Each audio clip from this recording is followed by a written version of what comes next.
Boa tarde a todos. O meu nome é José de Campos Amorim. O meu tema é a proteção internacional dos refugiados. Vou centrar a minha comunicação em 3 pontos. Em primeiro lugar, vou analisar a evolução do conceito de refugiado.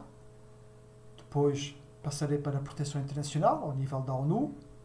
E, por último, irei analisar a proteção regional ao nível do Conselho da Europa e da União Europeia.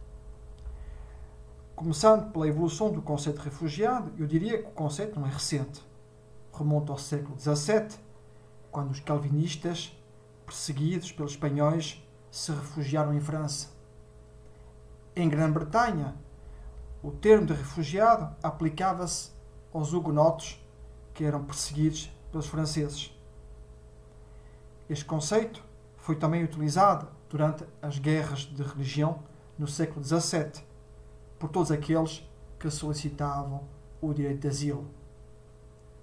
No século XVIII, a partir da Revolução Francesa, o problema tornou-se um fenómeno marcante, com o aumento do fluxo de refugiados em resultado dos conflitos que seguiram as guerras coloniais. No século XX, o fenómeno da imigração veio aumentar o número de refugiados na África, na Ásia e na América Central. Nos anos 70, verifica-se um outro fluxo de refugiados em resultado das ditaduras espanhola, grega e portuguesa. Mais recentemente, no início do século XXI, volta a surgir fluxo de refugiados na Europa, provenientes da África, do Médio Oriente e da Ásia, em resultado de opressões, de perseguições, de guerras civis e de outras ameaças à vida e à liberdade das pessoas. Em 2018, o Alto Comissariado das Nações Unidas para os Refugiados estima em 70 milhões o número total de refugiados no mundo. O Alto Comissariado tem incentivado os Estados a conceder uma proteção temporária às pessoas deslocadas da Síria, do Sudão, do Mianmar e de outros países vítimas de vários conflitos.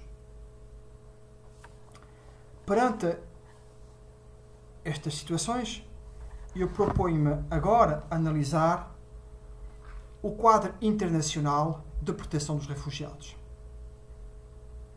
Ao nível da ONU, foi celebrado a Convenção de Genebra relativa ao Estatuto dos Refugiados em 28 de julho de 1951 e o seu protocolo adicional em 31 de janeiro de 1967, que contém uma definição geral e estabelece certos critérios com vista à determinação do Estatuto de Refugiado. Mas, por outro lado, esta Convenção e o protocolo proporciona ao Estado uma base comum, uniforme, para o tratamento dos mesmos. Cabe a cada Estado avaliar a situação pessoal do refugiado e estabelecer um procedimento com vista ao reconhecimento do Estatuto de Refugiado.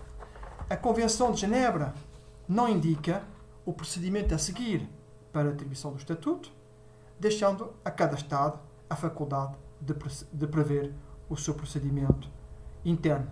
No caso português, compete ao Serviço de Estrangeiros e Fronteiras a instrução dos procedimentos de asilo, cabendo decidir da admissão ou recusa dos pedidos de asilo. A atribuição do Estatuto de Refugiado é também do interesse do Alto Comissário, que desempenha também funções de proteções internacionais e que intervém ou que participa no processo interno de determinação do Estatuto de Refugiado.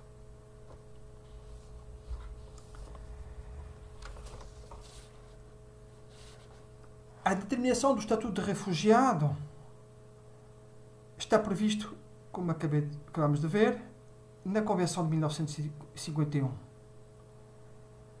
O Alto Comissário referia em 1992 que uma pessoa não se torna refugiada porque é reconhecida como tal, mas é reconhecida como tal porque é refugiada.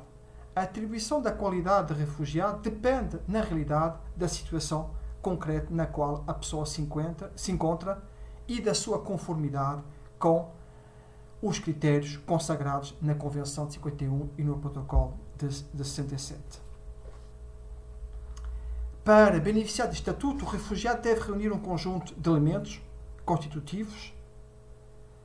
As pessoas devem provar que têm um receio de ser perseguidas em virtude da sua raça, religião, nacionalidade, filiação em certos grupos sociais ou das suas opiniões políticas. O receio de ser perseguido tem uma natureza subjetiva e objetiva. A natureza subjetiva tem a ver aqui com o estado de espírito na qual a pessoa se encontra. São estas razões que motivam o seu pedido. Este elemento subjetivo está ligado à vontade psicológica da pessoa. O elemento objetivo tem a ver aqui com a situação concreta. Tem a ver com a prova concreta na qual a pessoa se encontra. Não basta invocar a existência de um conflito. Não basta invocar o facto de existir só um partido único no país em questão. Terá que a pessoa fazer a prova em concreto da situação de perseguição no país onde ela se encontra. Volto a referir, este conceito de perseguição não está definido na Convenção de Genebra, nem tampouco na Declaração Universal dos Direitos do Homem. Esta situação deve ser analisada perante as circunstâncias em concreto, perante as situações de ameaça, perante as situações de insegurança, todas aquelas situações de ameaça à vida das pessoas. Acontece na prática que este processo com vista à atribuição do estatuto de refugiado, em muitas situações de conflito, não diz respeito apenas a uma pessoa em concreto, diz respeito a um grupo de refugiados. São situações de fluxo de refugiados em várias zonas de conflitos que se têm verificado ao longo destas crises. Perante isto, o processo não deve ser analisado individualmente, mas deve ser analisado no seu todo. Cada membro de um grupo deve ser considerado como um refugiado de um determinado grupo coletivo de refugiados. Não se trata aqui de fazer uma avaliação individual, mas de considerar o refugiado como membro de um fluxo de pessoas em busca do direito de asilo.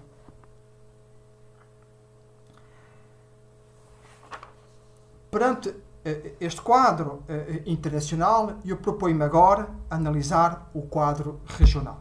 E passava agora para o Conselho da Europa e depois a União Europeia. Ao nível regional, a Convenção Europeia dos Direitos do Homem, que é considerado como instrumento internacional ou regional de proteção dos direitos fundamentais, não prevê nenhuma norma específica sobre o estatuto de refugiado. Consagra um conjunto de direitos dispersos com vista à proteção complementar dos requerentes do direito de asilo e que tem a ver com a proibição de tortura, de penas e de tratamentos desumanos ou degradantes, o direito à liberdade e à segurança, o direito a um processo equitativo. Mas não está prevista nenhuma norma específica sobre o estatuto de refugiado. Ao nível do Conselho da Europa, destacam-se vários instrumentos, nomeadamente o Acordo Europeu relativo à suspensão de vistos para os refugiados, a Convenção Europeia sobre as funções consulares e protocolos adicionais, a Resolução 14 sobre a concessão de asilo a pessoas ameaçadas de perseguição, a Declaração relativa ao asilo territorial, todo um conjunto de diplomas dispersos que visam atribuir ou reconhecer um conjunto de direitos, mas não consiste em normas concretas, consolidadas, com vista a uma definição clara e única da atribuição de direitos aos refugiados. Ao nível da União Europeia, existe uma regulamentação fragmentária. Destaco aqui o artigo 78 do Tratado de Funcionamento da União Europeia, que determina que a União deve desenvolver uma política comum em matéria de asilo, de proteção subsidiária e de proteção subsidiária aos refugiados. Esta política deve, aliás, estar em conformidade com a Convenção de Genebra de 51 e o Protocolo de 67. Destaco ainda, ao nível da União Europeia, a Carta dos Direitos Fundamentais da União Europeia, que no seu artigo 18 declara que é garantido o direito de asilo no quadro da Convenção de Genebra e do Protocolo de 67. O seu artigo 19 afirma que ninguém pode ser afastado, expulso ou extraditado para um país onde corra sério risco de ser sujeito à pena de morte, à tortura e outros tratos desumanos ou degradantes. A União Europeia prevê assim uma proteção subsidiária e temporária. Subsidiária nos casos em que o refugiado não preenche os requisitos e as condições previstas na Convenção de Genebra, e temporária com vista a atribuir uma proteção para o fluxo maciço de pessoas deslocadas para outros países. Perante este quadro europeu, a Comissão Europeia propôs, em 23 de setembro de 2020, a reforma do Sistema Europeu Comum de Asilo. A Comissão Europeia propõe assim a criação de um novo mecanismo de solidariedade, com vista à partilha equitativa de responsabilidade entre os Estados-membros da União Europeia.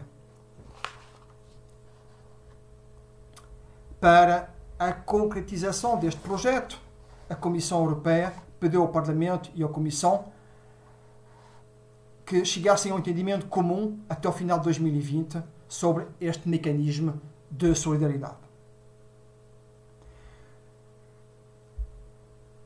Vou concluir dizendo que, ao nível internacional e europeu, existem mecanismos com vista à proteção dos refugiados. Ao nível internacional, temos a Convenção de Genebra e o Protocolo 67 e a participação do Alto Comissário nos processos internos de atribuição do Estatuto de Refugiado.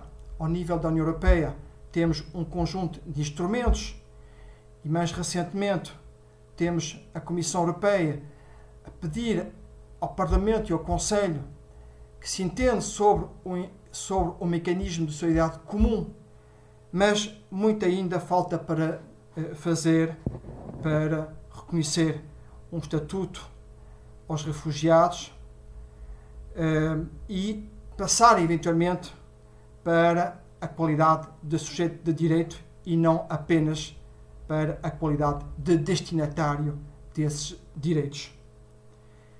Termino agradecendo a todos a atenção e desejando a continuação de um excelente congresso. Boa tarde e até breve.